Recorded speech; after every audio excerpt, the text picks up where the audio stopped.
नमस्कार दोस्तों, स्वागत है आपका स्टडी पाठशाला में। आज हम न्यू सीरीज स्टार्ट करने वाले हैं आपका इंडियन इकोनॉमी के यूपीएससी के जितने भी प्रीलिम के पीवाईक्यूज हैं उनको विद एक्सप्लेनेशन डिस्कस करेंगे।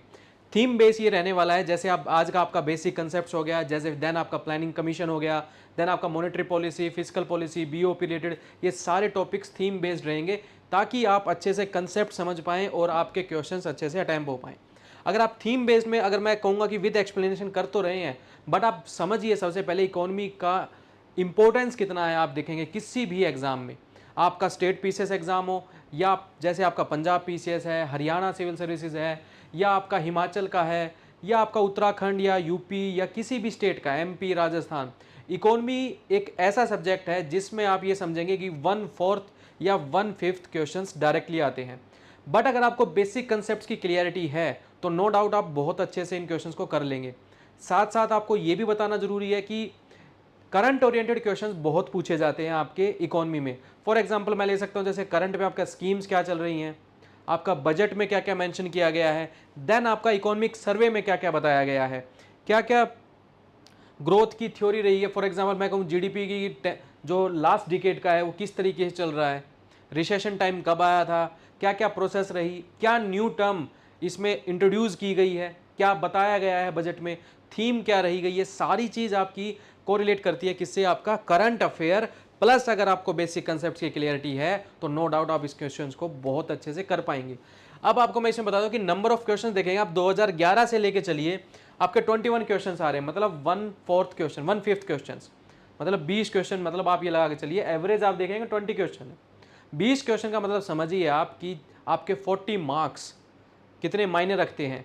अगर 40 मार्क्स में से आप, मैं ये कहता हूँ कि 36 या 37 अगर आप ले लेते हैं, वो रीज़न क्या बता रहा हूँ कि अगर बेसिक कंसेप्ट क्लियरिटी है, आपको करंट से आप अपडेटेड हैं और आपको बजट और इकोनॉमी सर्वे अच्छे से पता है तो नो डाउट आप कर लेंगे। स्टेट पीजीएस एग्जाम में आपको क्या हो जाता है कि नेशनल आपको बजट और इकोनॉमिक सर्वे तो करना है, साथ में आपको जैसे पंजाब का एग्जाम है या हरियाणा का एग्जाम है या आपका हिमाचल का एग्जाम है, तो वहां का भी बजट आपके लिए इंपॉर्टेंट हो जाता है, वहां की स्कीम्स भी आपके लिए इंपॉर्टेंट हो जाती हैं, राइट। वो भी क्योंकि इकोनॉमी का पार्टी हो जाता है। तो आप 2013 से देखिए और आपके 2024 तक देखिए 15 क्वेश्चन मींस आपके 30 मार्क्स डायरेक्टली आप बहुत इजीली कर लेंगे। अगर बेसिक कंसेप्ट की क्लियरिटी है तो नो डाउट आप कर लेंगे। चलिए आज का फर्स्ट क्वेश्चन, आज का जो टॉपिक है वो है बेसिक कंसेप्ट्स, उसके साथ अपने क्वेश्चन स्टार्ट करते हैं। फर्स्ट क्वेश्चन क्या कह रहा है, which among the following steps is mostly like to be taken at the time of an economic recession. Economic recession अगर आपको ये टॉपिक पता है तो ये क्वेश्चन जो आपके लिए बहुत बेसिक हो जाएगा। 2021 का ये क्वेश्चन है। इकोनॉमिक रिसेशन मतलब आप सबसे पहले आप माइंड में सोच के देखिए इकोनॉमिक रिसेशन का मतलब क्या है। मैं ये कहना चाहूँगा एक इकोनॉमिक सब्जेक्ट जो है, ये जो आपका इंडियन इकोनॉमी लगा लीजिए, इकोनॉमिक्स आपका जो सब्जेक्ट है, अगर आपको बेसिक कंसेप्ट की क्लियरिटी है, देखिए आप डेली जो आप वर्क कर रहे हैं, फॉर एग्जांपल आप कहीं जॉब कर रहे हैं या आप कहीं स्टूडेंट हैं, तो आपका बजट आता होगा। स्टूडेंट है तो 10,000 आपके आ रहे हैं, आपके पीजी में इतने दे रहे हैं, आप इतना ये जो भी कर रहे हैं, राइट। तो कोरिलेट कर पाएंगे ना आपको इसको डेली लाइफ के साथ, तो आप बहुत ईजिली समझ पाएंगे। इकोनॉमी एक ऐसा सब्जेक्ट है, जैसे मैं आपको कहूँ इकोनॉमिक रिसेशन, भाई रिसेशन टाइम चल रहा है मेरा, तो चलो आपका वो ग्रेट रिसेशन वाला जो 2007-8 वाला वो नहीं बात कर रहे, आप अपना ही डिस्कस कीजिए। मैं कह रहा हूँ कि इकोनॉमिक रिसेशन चल रहा है, अभी आपका फ्रेंड चाहता है कि आप पार्टी कीजिए, कि यार पार्टी दे दे, तेरा बर्थडे आ रहा है, या पार्टी दे दे, कुछ भी कोई रीज़न हो जाता है कि यार आज पार्टी दे दे, तो क्या रहेगा, आप कहेंगे कि भाई मेरा रिसेशन टाइम चल रहा है। रिसेशन टाइम का मतलब क्या है, या तो मेरी जॉब नहीं है मेरे पास, या मेरा घर से पैसा नहीं आ रहा है। जॉब का मतलब क्या होगा, जॉब नहीं है, ठीक है, या फिर हम कम कर दिया इसको। अब जॉब नहीं है तो क्या होगा, मार्केट में अब कहाँ जा रहे थे आप, पार्टी करने जा रहे थे, रेस्टोरेंट में जा रहे थे, तो रेस्टोरेंट का रेवेन्यू कैसे चलेगा, जब आप लोग जाएंगे, मींस डिमांड है तभी तो वो सप्लाई देगा। रेस्टोरेंट जब तो चलेगा ना जब आप आएंगे। अब वो ये तो है नहीं कि रोज कुछ कुछ बना के रख रहा है, बट अब सेल ही नहीं हो रही है तो क्यों बनाएगा, मींस डिमांड नहीं है तो सप्लाई नहीं है, तो वहां पे जो इन्वेस्टमेंट, जो रेस्टोरेंट होगा वो भी काम कम करेगा। ये काम कम करेगा तो यहां के जो काम वर्कर्स हैं वो भी एम्प्लॉयमेंट चली जाएगी उनकी भी, क्योंकि नहीं संभाल पाएगा ना, वो खुद ही करने लग जाएगा। अब सामान नहीं है, अब यही चीज साइकिल चलता रहेगा। ये कैसे, अब ये एम्प्लॉयमेंट नहीं है तो ये अपने गांव कैसे पैसा भेजेगा। रेस्टोरेंट वाला है जो थोक में सामान आता है, ठीक है, होलसेल में जो आते हैं सामान रखने वो भी नहीं आ पाएंगे, तो डिमांड कम हो चुकी है इसलिए हो रहा है, तो सप्लाई भी खत्म हो गई है, ठीक है। तो इससे क्या होगा, अब क्या कह रहा है, which among the following steps is most likely to be taken at the time of economic recession. Economic recession समझ आ गया आपको, बेसिक एग्जाम्पल से समझाया। अब इस एग्जाम्पल के साथ हमें करना है कि कौन सा स्टेप लें कि ये इकोनॉमिक रिसेशन को हटाया जा सके, कम किया जा सके। तो सबसे पहले अब हम ऑप्शंस में जाएंगे। जैसे ही अभी हमें कंसेप्ट समझ आ गया तो अब ऑप्शंस पे चलते हैं। कट इन टैक्स रेट्स जो अकम्पेंड करेगा by increase in interest rate, tax rate कम कर देते हैं अगर, जो अकम्पेंड करेगा by increase in interest rate. क्या स्टेटमेंट सही है? नहीं। Increase by increasing interest rate से क्या हो जाएगा, इंटरेस्ट रेट इंक्रीज हो गया है, ठीक है। इंटरेस्ट रेट इंक्रीज होगा तो इन्वेस्टमेंट, क्या इन्वेस्टर लेगा ये पैसे? नहीं लेगा। और टैक्स रेट कम होने से क्या होगा, जब एम्प्लॉयमेंट ही नहीं है तो टैक्स रेट हो चाहे ना हो उससे कोई मायना नहीं करता। तो क्या स्टेटमेंट सही है? नहीं है। Increase in expenditure on the public project, क्या पब्लिक प्रोजेक्ट में इन्वेस्टमेंट की जाए? चलो इस ऑप्शन को बाद में देखते हैं। देन आपका आएगा increase in tax rate accompanied by the reduction in of the interest rate, इसका ही ऑपोजिट बता दिया, तो ये भी स्टेटमेंट नहीं है। Then reduction of expenditure on the public projects, कम कर दिया जाए पब्लिक प्रोजेक्ट बट इंक्रीज किया जाएगा पब्लिक प्रोजेक्ट्स में, इसका ऑप्शन वैसे हो जाएगा क्या, बी। क्यों? क्योंकि पब्लिक प्रोजेक्ट में जैसे ही गवर्नमेंट इन्वेस्टमेंट करेगी तो क्या होगा, मार्केट में लिक्विडिटी आएगी। लिक्विडिटी मींस मनी फ्लो आएगा, money flow means employment generate होगी। फॉर एग्जांपल इसका सबसे बड़ा क्वेश्चन ये 2021 में पूछा गया, क्योंकि आत्मनिर्भर भारत वाला क्वेश्चन हो गया, और मैं कहूंगा आपका भारतमाला प्रोजेक्ट लगा लीजिए फॉर एग्जांपल। तो इंफ्रास्ट्रक्चर डेवलपमेंट में, रोड प्रोजेक्ट्स में क्या कर रही है गवर्नमेंट, मनी इन्वेस्ट कर रही है। इन्वेस्ट करेगी तो क्या होगा, ज्यादा से ज्यादा एम्प्लॉयमेंट बढ़ेगी, लोगों के पास पैसा आएगा, लोगों के पास पैसा आएगा तो जो इकोनॉमिक रिसेशन है वो फिर से ठीक हो जाएगा, ठीक है, मतलब इकोनॉमिक रिसेशन खत्म हो जाएगा बेसिकली। तो इस टाइप से हमें इस क्वेश्चन को डील करना है। तो ऑप्शन क्या हो जाएगा इसका, राइट ऑप्शन बी हो जाएगा, राइट। तो अब समझिए कि क्वेश्चन पूछा क्यों गया था, ये समझिए ना।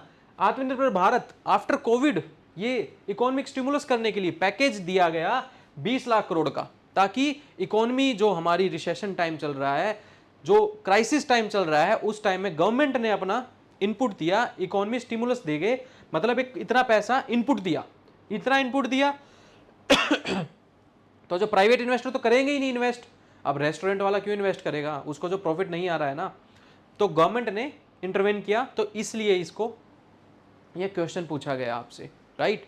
तो क्वेश्चन पूछने का रीजन ही है क्योंकि इकोनॉमी के जो भी क्वेश्चंस होते हैं वो करंट ओरिएंटेड होते हैं, ये आप समझ लीजिए। देन क्वेश्चन क्या है next, in the context of India, India के बारे में पूछा गया, ये चीज याद रखना, राइट। तो जहां इंडिया मेंशन कर, क्वेश्चन को पूरा पढ़ना है आपको। इवन ये भी पूछना है कि select the correct answer. Even काफी स्टूडेंट्स ऐसे भी होते हैं, इनकरेक्ट होता है बट करेक्ट आंसर देके वो अपना, समझ में तो सारा आ गया है क्वेश्चन, बट ये वाली स्टेटमेंट नहीं पढ़ी है। तो प्रॉपर क्वेश्चन को रीड आउट कीजिए अच्छे से। In the context of the India, which of the following factors is are contributor or contributors to reducing the risk of currency crisis. Currency crisis का क्या मतलब है बताइए, करेंसी क्राइसिस का क्या मतलब है? वैल्यू गिर गई है रुपए की for example.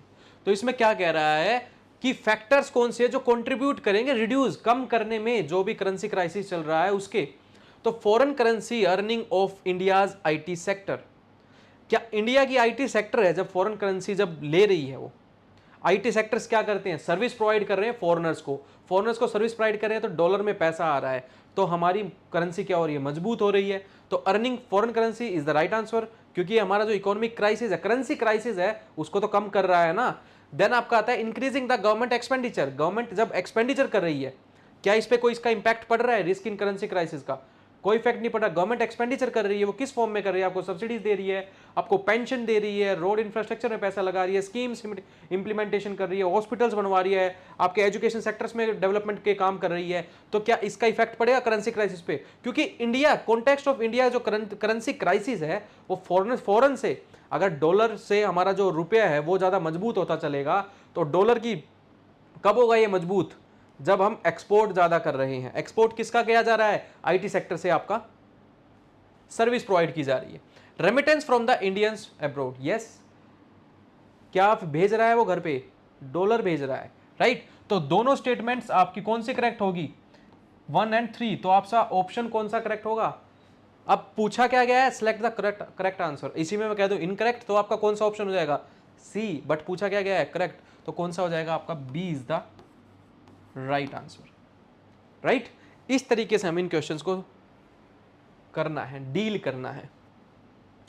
1 statement is correct, second incorrect, क्योंकि इंक्रीज इन जो गवर्नमेंट एक्सपेंडिचर हो रहा है तो उसके वैल्यू ऑफ करेंसी इस पे can be reduce by manipulating by the demand and the supply of currency in the foreign exchange market, क्योंकि गवर्नमेंट एक्सपेंडिचर कर रही है, इसका भी ऑप्शन हो जाता है, बट इसका उस पर करेंसी क्राइसिस पे कोई इतना इंपैक्ट नहीं करता है, राइट। तो चलिए अब नेक्स्ट क्वेश्चन पे चलते हैं। अब आता है आपका क्वेश्चन परचेजिंग पावर पैरिटी। अब इस क्वेश्चन का अब पूछा गया है परचेजिंग पावर पैरिटी, एक तरह से मैं क्या कहना चाह रहा हूँ, कंपैरिजन हो रहा है, राइट। कंपैरिजन हो रहा है किसका, कमोडिटीज का। कमोडिटी सेम होनी चाहिए, ये चीज याद रखना, गुड्स सेम होने चाहिए।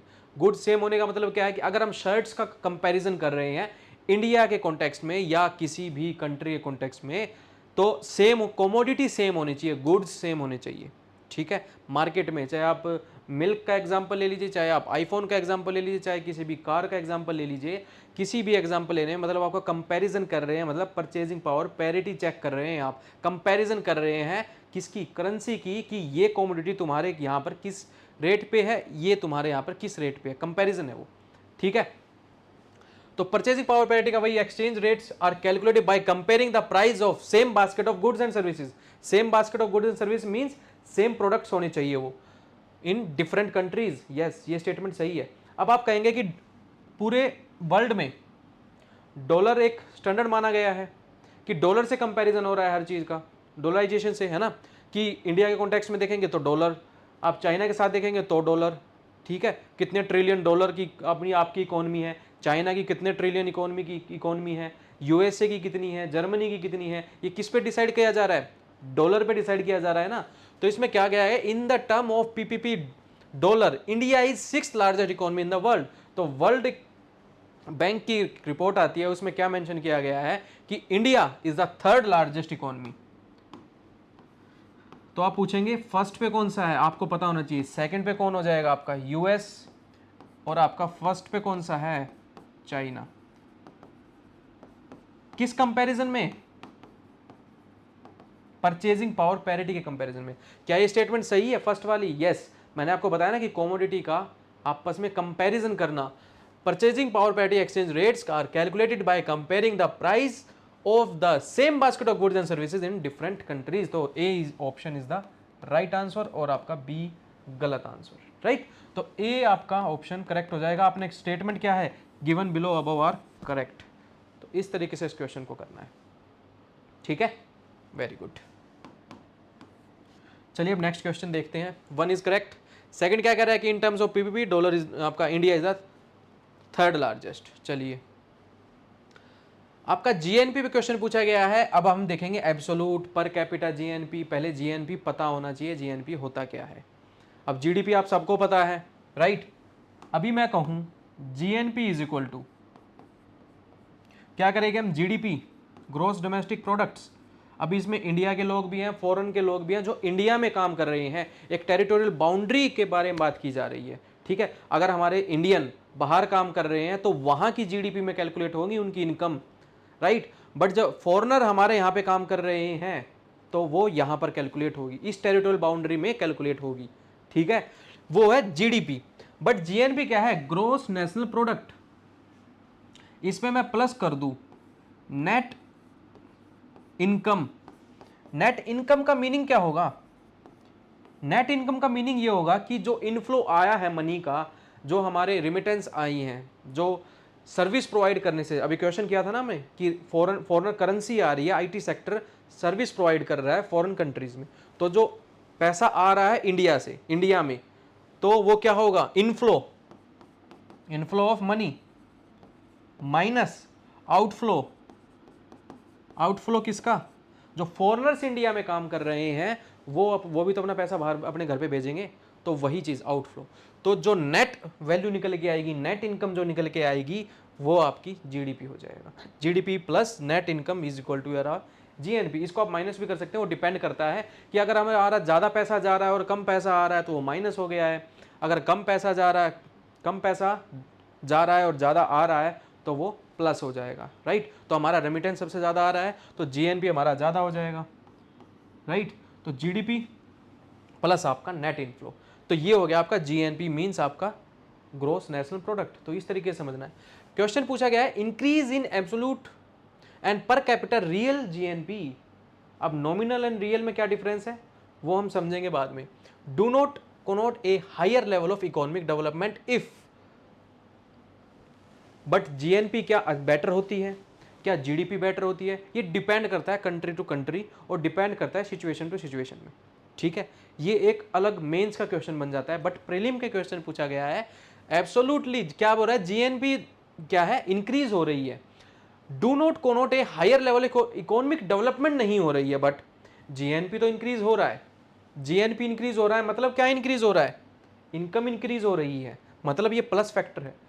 अगर ये माइनस होता तो जीडीपी ज्यादा होती ना यार। सिंपल देखो आप, ये मैं कहता हूं जीडीपी मान लो 100 है, मान लो, और मैं कह रहा हूं कि नेट इनकम आ तो कितनी रही है 10, बट जा कितनी रही है 20, ठीक है। तो कितना हो गया -10। तो मैं 100 -10 करूंगा तो जीएनपी लेस देन जीडीपी हो गया।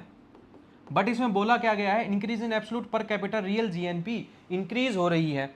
जीएनपी इंक्रीज हो रही है मतलब ये 100 है, तो ये अगर हम 20 और -10 कर दें तो ये आपका 10 हो जाएगा। तो ये कितना होगा, GNP is greater than your GDP.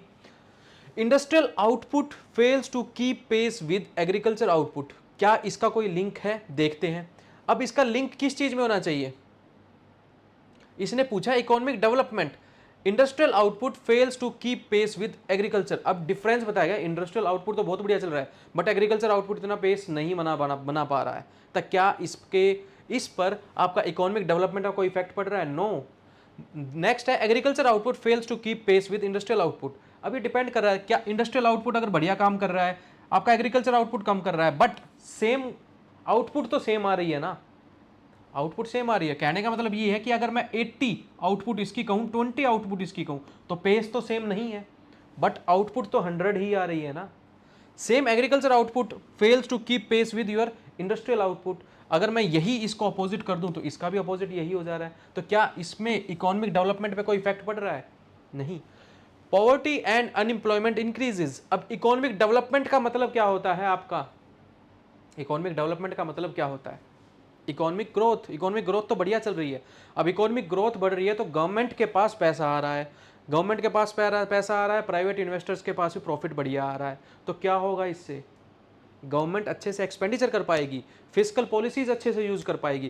क्यों, क्योंकि फिस्कल बजट जो है वो बढ़िया है, तो बढ़िया सब्सिडीज देगी, बढ़िया पेंशन स्कीम्स लेके आएगी, बढ़िया स्कीम्स लेके आएगी, राइट। एमएसएमई में बढ़िया आपको लोन प्रोवाइड करेगी, तो पॉवर्टी रिडक्शन होगा, यस। अनएम्प्लॉयमेंट घटेगी, यस, बट वो कब होगा, इकोनॉमिक डेवलपमेंट होगी तब। इसमें बोला गया है कि do not connote a higher level of, तो क्या हो जाएगा, reduce poverty and unemployment increase हो जाएगी, राइट। तो रिड्यूस कब होती, जब ये डू नॉट नहीं होता, राइट। तो नेक्स्ट क्या है, इंपोर्ट आपका ग्रोज फास्टर देन एक्सपोर्ट, इसका मैटर भी नहीं करता है।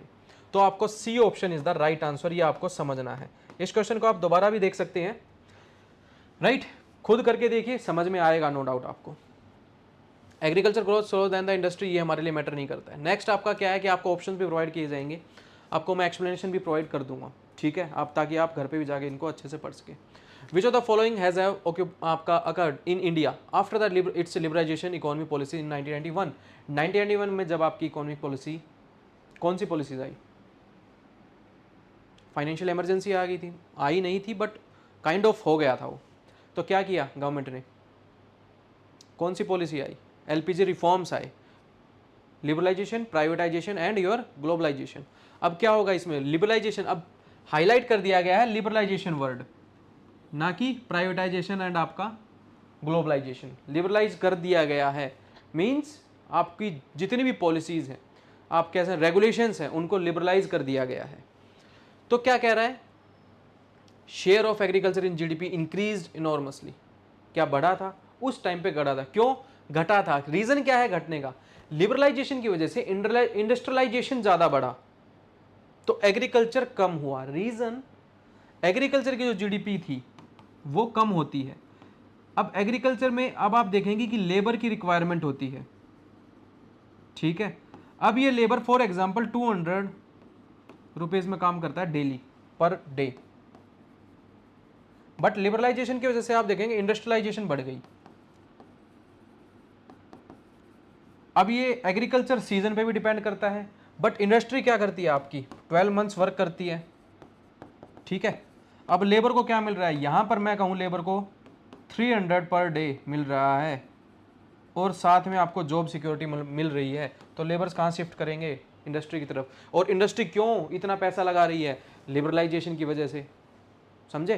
तो इस पॉइंट को भी समझ सकते हो। तो क्या स्टेटमेंट सही होगी, नहीं होगी। शेयर ऑफ इंडियाज एक्सपोर्ट, देखो फर्स्ट स्टेटमेंट डिलीट करके देखो आप, डी ऑप्शन डिलीट करेंगे, ए ऑप्शन डिलीट करेंगे, तो आपको 50-50 मिल गया है, ठीक है। Share of India's export in the world trade increase, yes बढ़ गया। लिबरलाइजेशन क्या हुआ, इंडस्ट्रियलाइजेशन, इंडस्ट्रियलाइजेशन से क्या हुआ, हमने बहुत ज़्यादा प्रोडक्ट्स को बना लिया, अब हम इसको एक्सपोर्ट कर रहे हैं तो बढ़ेगा, yes second option is the right answer. FDI inflow increase होगा, यस क्यों, लिबरलाइज कर दिए गए, रेगुलेशंस को कम कर दिया गया है, कम आपको पे अब क्या कर रहे हैं कि ब्यूरोक्रेसी क्या कर रही है, कम रूल्स एंड रेगुलेशंस आपको फॉलो करने पड़ेंगे, ठीक है। लिबरलाइज कर दिया गया है, जितनी भी टर्म एंड कंडीशंस होती थी उनको कम कर दिया गया है, तो एफडीआई इनफ्लो होगा, yes. India's foreign exchange reserve increase enormously, yes क्योंकि आपका एफडीआई इनफ्लो बढ़ा, ये तो समझ गए। तो थर्ड, फोर्थ एंड सेकंड, तो राइट आंसर क्या होगा आपका, B option is the right answer. इस तरीके से क्वेश्चन करना है आपको, ठीक है। चलिए अब नेक्स्ट क्वेश्चन पे चलते हैं। तो ये आप देख लेना है एक्सप्लेनेशन। नेक्स्ट क्वेश्चन 2017 का क्वेश्चन है ये। अगर आप इस क्वेश्चन में देखेंगे कि आपसे पूछा गया है, ये इस टाइप के क्वेश्चन जो होते हैं वो आपके लिए होते हैं टफ भी बोल सकते हैं, और सबसे जिसने इकोनॉमिक सर्वे अच्छे से पढ़ा होगा, जिसने बजट भी अच्छे से पढ़ा होगा, तो इसके लिए तो ये बिल्कुल एक बच्चों वाला क्वेश्चन हो गया। क्यों, देखिए tax revenue as percentage of GDP of India has steadily increase in the last decade. Last decade मतलब आपका 2017 मतलब 10 साल से लेके, मतलब 2007 से लेके अब आपका 2017 आ गया है, तो इंक्रीज होता जा रहा है, चाहे वो 0.1% इंक्रीज हो, मतलब लगातार बढ़ता जा रहा है। फॉर एग्जांपल 10 है तो वो आपका 11.2 हो गया, देन आपका कितना हो गया 12 हो गया, एक बार भी 12 से नीचे नहीं आया है, एक बार भी 11.5 नहीं हुआ है, लगातार बढ़ता जा रहा है। क्वेश्चन की स्टेटमेंट ये है, tax revenue as percentage of GDP, इसको क्या बोलेंगे, tax revenue as percentage of GDP का मतलब क्या है, टैक्स बायोंसी। टैक्स बायोंसी मतलब परसेंटेज ऑफ टैक्स रेवेन्यू जो आ रहा है divided by percentage of increase in tax revenue divided by percentage increase in GDP, that is your tax buoyancy. Tax buoyancy मतलब आपका ज़्यादा से ज़्यादा रेवेन्यू बढ़ रहा है, टैक्स से ज़्यादा रेवेन्यू आता जा रहा है गवर्नमेंट के पास, जिससे जीडीपी भी बढ़ती जा रही है, राइट। टैक्स रेवेन्यू इंक्रीज हो रहा है, तो ये क्या आपको पता है स्टेटमेंट। अब 2017 का क्वेश्चन है, तो मतलब आपको इसमें इकोनॉमिक सर्वे में मेंशन मिलेगी ये स्टेटमेंट, क्या बढ़ रहा है घट रहा है। तो आप देखेंगे 2017 लास्ट डिकेड, अगर आप बेसिक कंसेप्ट से भी इस क्वेश्चन को सोल्व कर सकते हैं। कैसे, अगर आप देखेंगे 2017 का है 10, लास्ट डिकेड मतलब आपका 2007 से लेके 2017 की बात हो रही है, तो इस टाइम पे क्या आया था, क्राइसिस आया था, ग्लोबल क्राइसिस, तो उस टाइम पे तो गिरेगा ना टैक्स रेवेन्यू, एम्प्लॉयमेंट कम हो गई थी, तो उस टाइम पे गिरेगा ये 2007-8 के टाइम पे, तो ये स्टेटमेंट तो वैसे ही गलत हो गई, ठीक है, right. Then uh fiscal deficit as percentage of GDP of India has steadily increase in the last decade, तो क्या आपको स्टेटमेंट पता है। इसमें फंस गए अब आप, इसमें किसकी जरूरत पड़ेगी, इकोनॉमिक सर्वे में आपको चार्ट्स मिलते हैं, लास्ट 10 ईयर तक का डाटा मिलता है आपको, उसमें प्रोवाइड होता है कि क्या इंक्रीज हो रहा है क्या डिक्रीज हो रहा है, आपको ग्राफ प्रोवाइड किए जाते हैं, ठीक है। तो उसमें पता होना चाहिए, ये आपसे ये नहीं पूछ रहा है कि लगातार घट रहा है बढ़ रहा है, इस साल कितना रहा इस साल कितना रहा, इसने बोला कि लगातार बढ़ रहा है, बस ये मेंशन किया। आपने देखा कि ये तो जिगजैग फॉर्मेट में है, फ्लक्चुएट हो रहा है, तो आप ये पता होगा फिस्कल जो आपका डेफिसिट है वो फ्लक्चुएट हो रहा था उस टाइम पे, तो ये स्टेटमेंट भी आपकी गलत हो जाएगी। तो इसका राइट ऑप्शन क्या हो जाएगा, D is the right answer, ठीक है। चलिए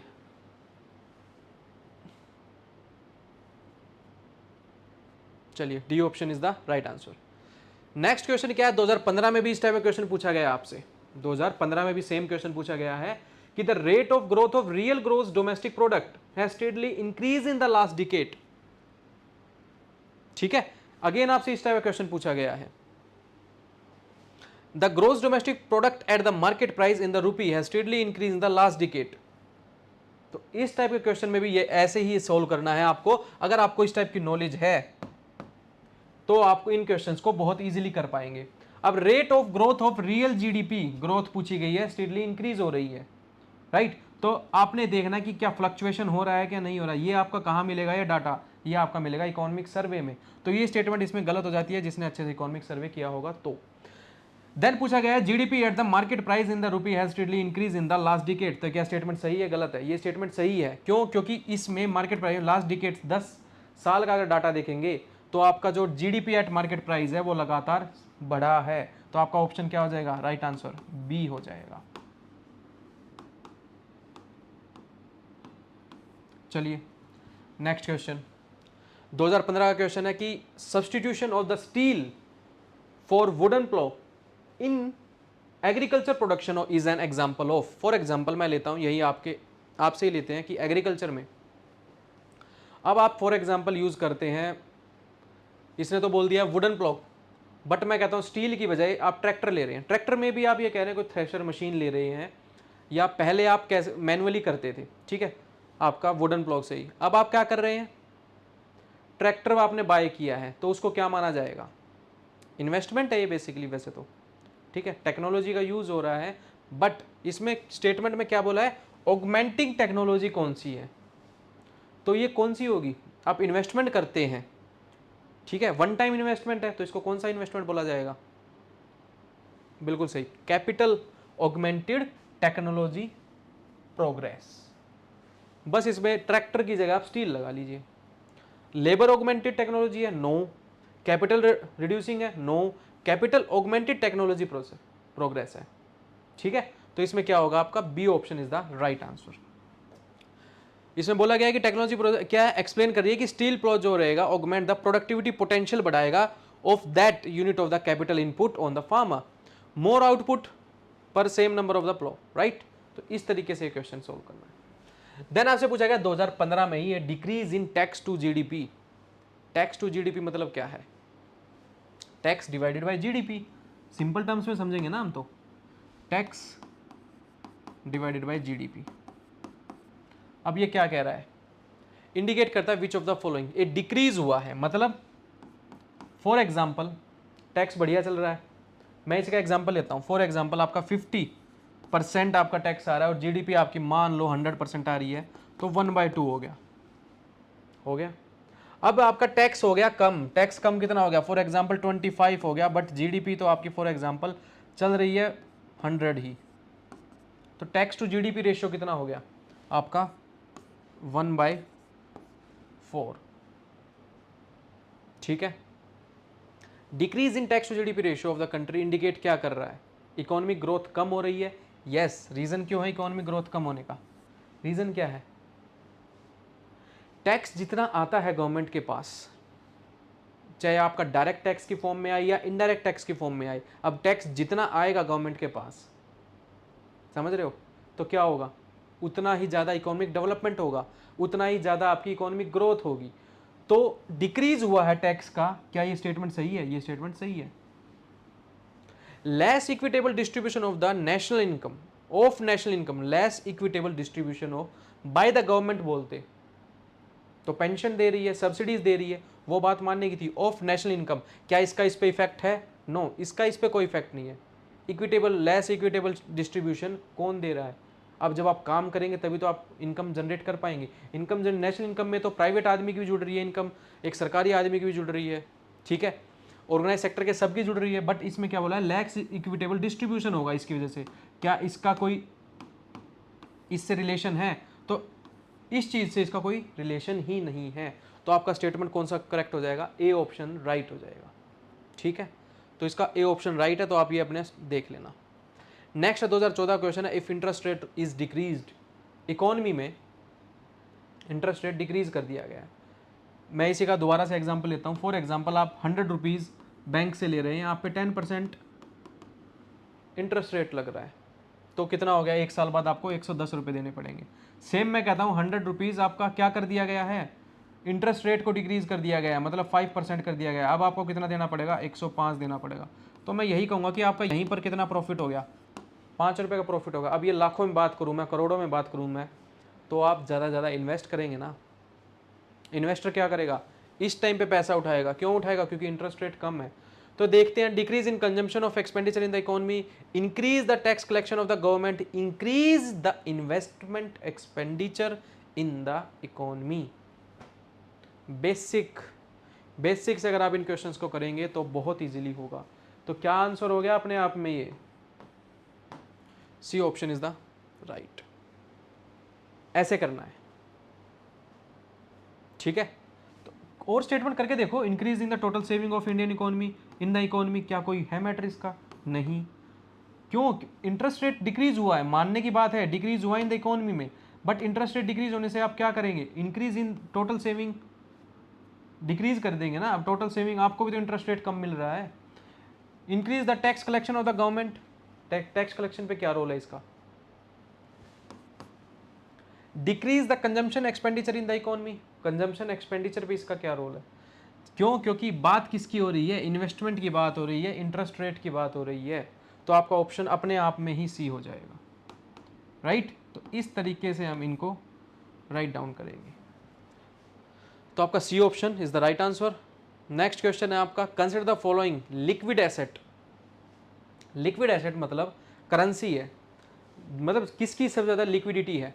अब मैं कहूँ आपके पास एफडी है, अब आपको वो तुड़वानी है। मैं कहता हूँ कि मुझे आप आज 2 घंटे के अंदर मुझे 10 लाख रुपए दीजिए। अगर आपके पास कैश होगा, आप कहेंगे लीजिए सर। अगर आपके पास सेविंग अकाउंट में होगा तो आप बैंक में जाएंगे। अगर बैंक में 10 लाख नहीं है, तो बैंक में 10 लाख नहीं है आज, वो कहेगा सर आपने पहले बताना चाहिए था। वो उस तब कब बताएगा, डिमांड की वजह से। डिमांड डिपॉजिट कर रखी है उसने। अगर आपने 10 लाख डिमांड डिपॉजिट कर रखे होते, ऑन डिमांड आपके पास पैसे प्रोवाइड कर देता वो, कि भाई आपके डिमांड डिपॉजिट अकाउंट है, आप कभी भी आके निकाल सकते हैं।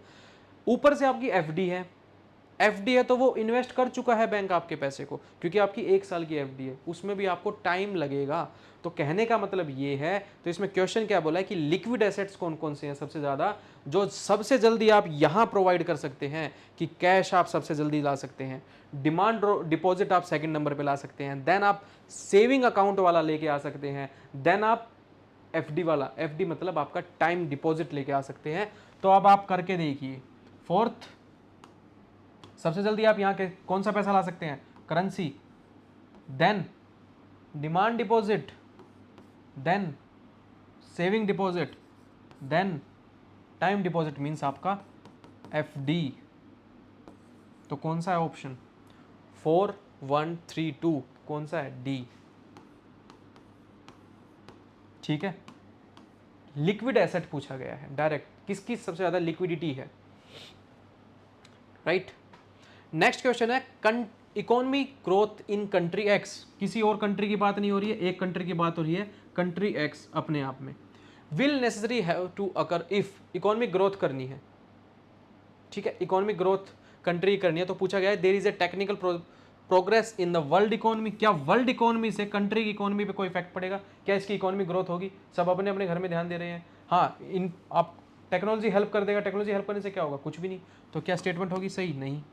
The population growth in x, population growth अगर HR ह्यूमन रिसोर्स का प्रॉपर यूज किया जाए, स्किल्ड लेबर अच्छे से प्रोवाइड किए जाए, बढ़िया एजुकेशन सेक्टर पे काम किया जाए, तो बोल सकते हैं। बट डायरेक्टली बस इसने बोला है कि there is a population growth in X. Next statement देखते हैं, there is a capital formation, क्या इन एक्स, एक्स के अंदर इटसेल्फ, एक्स कौन सी कंट्री बोली गई है, कंट्री एक्स में अगर हम कैपिटल फॉर्मेशन कर दें, कैपिटल फॉर्मेशन कर दें मीन्स इन्वेस्टमेंट कर दें, इन्वेस्टमेंट कर दें तो क्या होगा, इंप्लॉयमेंट आएगी, इंप्लॉयमेंट आएगी तो क्या होगा, इकोनॉमिक ग्रोथ। इंप्लॉयमेंट आएगी, टैक्स देगा, वो टैक्स देगा तो क्या होगा, इकोनॉमिक ग्रोथ। तो होलिस्टिकली डेवलपमेंट हो रही है, इंक्लूसिव डेवलपमेंट हो रही है। नेक्स्ट क्या है, the volume of the trade grow in the world economy. यार यार वर्ल्ड इकोनॉमी का तो कोई रोल ही नहीं है, पूछा गया है एक्स कंट्री के ऊपर, एक्स के कॉन्टेक्स्ट में। Volume of trade grow in the world economy, तो उससे इफेक्ट क्या पड़ा कंट्री एक्स पे, क्या उसकी इकोनॉमिक ग्रोथ बढ़ी? It depends, right. तो ये डिपेंड करता है आपका economic growth in country X कैसा होगा आपका, there is a capital formation in X. तो आपका स्टेटमेंट क्या हो जाएगी इसकी सही? C is the right answer. ठीक है, चलिए, तो option C is the right answer. तो आज हमने आपके बेसिक कंसेप्ट के सारे क्वेश्चंस कवर अप किए हैं। कल आपका एक प्लानिंग वाला कंप्लीट कराएंगे, प्लानिंग कमीशन, क्योंकि आप देखेंगे कि ज़्यादा क्वेश्चंस पूछ, अब आप ये मत सोचिए कि अब नीति आयोग आ गया तो नीति आयोग से क्वेश्चन पूछे जाते हैं। इकोनॉमी एक ऐसा सब्जेक्ट है, आपका हिस्टोरिकल बैकग्राउंड भी पूछा जाता है, ठीक है, कि बैंकिंग रेगुलेशन एक्ट कब आया, आरबीआई एक्ट कब आया, नेशनलाइजेशन ऑफ बैंक कब हुआ। तो ये थोड़ा हिस्टोरिकल कंसेप्ट भी हो गए, कौन से, किसके, आपके इकोनॉमिक के टॉपिक्स के, जितने भी इंडियन इकोनॉमी के टॉपिक्स हैं उनका थोड़ा हिस्टोरिकल बैकग्राउंड भी पता होना चाहिए। अब नीति आयोग तो आ गया है आपका, बट उससे पहले आपका क्या था, प्लानिंग कमीशन। तो प्लानिंग कमीशन से कितने प्लान्स आए आपके, क्या क्या थीम रही उनकी, ठीक है। तो इस तरीके से आपके क्वेश्चन पूछे जाते हैं। तो नेक्स्ट आपका रहेगा प्लानिंग कमीशन पे हम अच्छे से करेंगे। तो आई होप आपको आज क्वेश्चन समझ में आए होंगे, एंड आई होप आपको भी समझ में आए होंगे। अच्छे से डील कीजिए इन क्वेश्चन से। अब दोबारा पढ़ के देखिए इन क्वेश्चंस को, देखिए इकोनॉमी के जितने भी क्वेश्चन है आपको कंसेप्ट क्लियरिटी होना बहुत जरूरी है। कंसेप्ट अगर आपका अच्छे से क्लियर है तो आप इन क्वेश्चंस को बहुत ईजिली से कर लेंगे। चाहे आपका करंट ओरिएंटेड आए, करंट ओरिएंटेड में आपका कितने भी, जैसे लास्ट डिकेड वाला क्वेश्चन था, लास्ट डिकेड वाले में क्वेश्चन में क्या मेंशन था कि आपसे पूछा गया 2017 में 7 से अगर 2000 ग्लोबल आपका रिसेशन कब हुआ था, 2007 और 8 में, तो उसमें क्या होगा, टैक्स रेवेन्यू कम हुआ था, राइट। तो स्टीडली ग्रोथ तो हो ही नहीं सकती। तो इस तरीके से अगर आपको नॉलेज है तो आप कर पाएंगे इन क्वेश्चंस को, राइट। तो thank you and have a nice day, कल मिलते हैं फिर।